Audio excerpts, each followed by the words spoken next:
náš Boh je za nás. Kto môže stáť proti nám? Dovolte mi sa o chvíľu prihovoriť a správať sa mi, ktoré mám tak na srdci. A keď som veľmi rád, že to môžem spolu tráviť čas a som veľmi rád zo všetkého, čo Boh koná. A to, čo sme povedali na úvod svedectva, bolo to, čo chceme dneska vám priniesť a to, kam sme dneska spolu s vami ísť. Konec si môžete sadnúť, ak vám to nevadí, že ste na zemi. Okay. Poukrajú sa nejaké lavičky.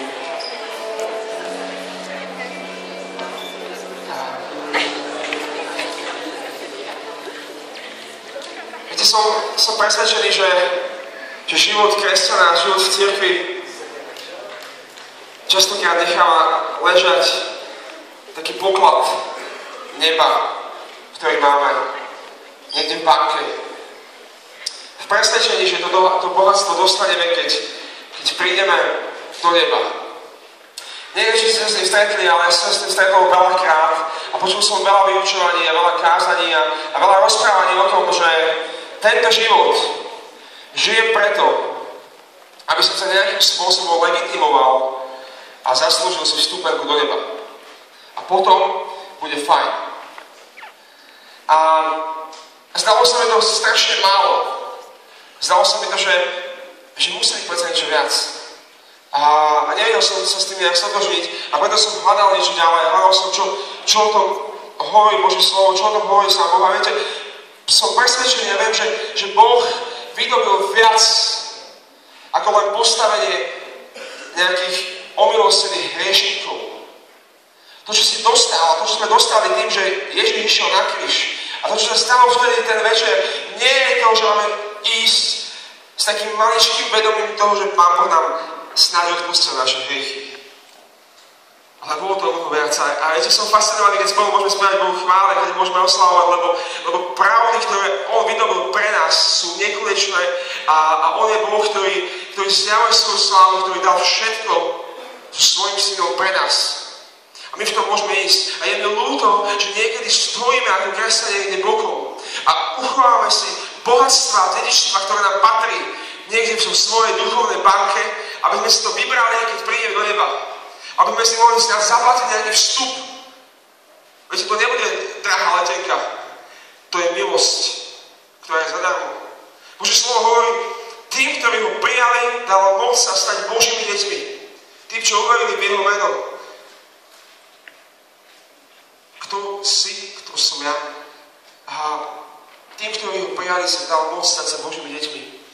Veď na jednom mieste liste Rimanom sa píše, veď všetci, ktorých vedie Boží duch, sú Božími synmi. Lebo sa nedostali ducha otroctva, aby sa museli zase báť. Ale dostali ste ducha adoptívneho synovstva, v ktorom voláme Abba, Otče. A sám duch, Duch Svätý spolu s našim duchom dosvedčujú, že sme Boží deti. Keby ste zobrali do katechizmus katolíckej cirkvi a prečítali by ste si definíciu chvál, toho, čo my spoločne zažívame, tak katechizmus hovorí o tom, že chvála je čas, kedy sa Boží duch spája s našim duchom, aby dosvedčal, že sme Božie deti. Amen. To, čo to znamená, je to, že toto je naša identita. Ty a ja sme Boží synovia a dcery. Toto je to, v čom máme kráčať, toto je to, v čom môžeme ísť. A častokrát sa mi zdá, že sme len taký, že proste máme pocit, že cirkev je len taký sirotinec. Že proste Boh je našim vzdialeným otcom, ktorý sa na nás na tejto zemi vykašľal a teraz máme nejakú skúšku toho, ako to celé dopadne. Ale to vôbec nie je pravda. Ty a ja sme Božie deti. A to, čo to znamená, je, že môžeme vstupovať do vecí, ktoré patria jeho deťom. To, čo to znamená, je, že môžeme kráčať v oblastiach, ktoré patria do jeho deťom, že sme dedičmi toho, čo Boh vydobil pre nás, že nám to právom patrí. Veď niekedy túžime po veciach, o ktorých hovorím, a preto nechápame a nevieme to, že tým, kto sme a tým, čo Boh urobil pre nás, že nás postavil do pozície svojich detí, z toho jednoducho môžeme vziať, lebo nám to patrí. A o čom hovorím, znovu sa dostanem, lebo Božie slovo hovorí, že tých, ktorých predurčil, tých, ktorých predpoznal, tých aj predurčil, že sa stanú podobný obrazu jeho syna, aby bol on prvorodený medzi mnohými bratmi. A máme byť Boží synovia a dcery, máme zjavovať podobu svojho Otca na tejto zemi. A to, čo máme robiť ľudia, je to, že máme ísť do týchto ulic ako jeho svetlo, ktoré žiari v tmách. Nemáme si len ukazovať svoje svetielka niekde v cirkvi, niekde na stredkách a kdekoľvek inde. Máme ísť a prinášať svetlo v tmách, lebo tam najlepšie žiari svetlo. Lebo tam najlepšie vynikne. Keď vystavujú nejaký drahý diamant alebo drahý zlatý šperk a prídete niekde do zlatníctva a kupujete nejaký prsteň alebo čokoľvek iné. A nie je to tak dávno, keď som kupoval obrúčky a vždycky mi ich dali na taký čierny podklad. Na takú nejakú látku, alebo čo to bolo. Ale bolo to čierne. A tam to vyniklo. Tam proste bolo vidno všetky tie zárezy, všetky tie maličké ozdobky, všetky veci, ktoré v tom zlate boli jednoducho ukryté. Prečo? Pretože svetlo najlepšie žiari v tmách. Keď zapálite jednu malú zápalku v temnej miestnosti, uvidíte, ako obrovské svetlo prichádza. A ty si tým svetlom. Viete, my nemusíme čakať, kým zomrieme, aby sme mohli užívať to, čo nám patrí. Musíme si uvedomiť, že Ježišova smrť stačí. Že Ježišova smrť nám vydobila slobodu, ktorá nám umožnila proste vojsť do Božej rodiny a kráčať ako Božie deti. A čo to znamená? Nie si náhodou. Nie si náhodou. A tvoj život nie je náhodou.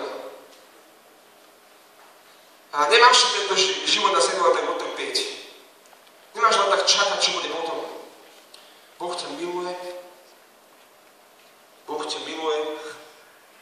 A chce s tebou ísť ďalej. Chce s tebou budovať vzťah. Chce, aby si vošiel do veci, ktoré ti pripravil. Keď Ježiš zomrel na kríži, Božie slovo hovorí, že sa roztrhla chrámová opona.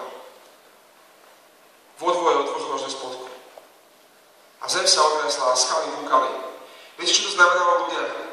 Neviem, či si niekedy uvedomujeme dopad niektorých malých slov, Božieho slova, alebo dopad niektorých udalostí, ktoré sa stali, čo Ježiš priniesol. Viete, čo to znamenalo pre všetkých cirkevných hodnostárov v tej dobe, pre celú predstavu o tom, aký Boh je?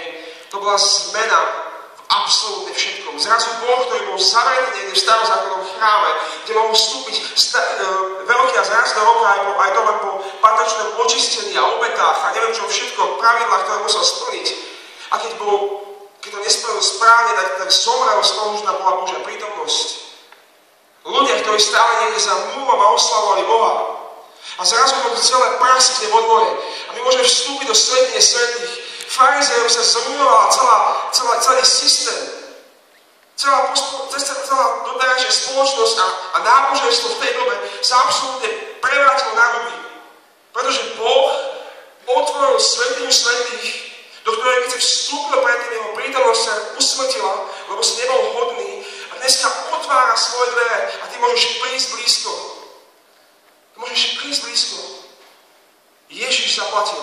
Ježiš vyrobil svojim krížom postavenie pre nás, aby odišiel hriech, aby odišla vláda akýchkoľvek vecí v nás, aby sme konečne preklenuli ten most, ktorým bola priepasť hriechu medzi nami a Bohom, aby sme vstúpili na ten most a prišli k svojmu otcovi, aby sme ho objali celým svojim náručím ako svojho otca, ako deti, ktoré netrpezlivo čakajú, kedy sa otec vráti domov, alebo ktoré sa vracajú domov po dlhej trase, po dlhom výlete niekde voľno alebo čokoľvek iné, kedy tvoj otec čaká s otvoreným náručím a ty môžeš prísť a vrhnúť sa k nemu blízko.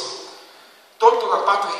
A ja mám pocit ľudia niekedy z toho, že žijeme život, kedy stále stojíme niekde pred nejakou bránou, pred nejakým múrom a oslavujeme svojho Boha a hovoríme halleluja, Pane, že si v kostole zavretý, halleluja, že si niekde prítomný v našich náboženských rituáloch alebo v čomkoľvek inom, halleluja, Pane, že si nás zaplatil dlžnú sumu a že sme ospravedlní hriešnici. Je to super, Pane.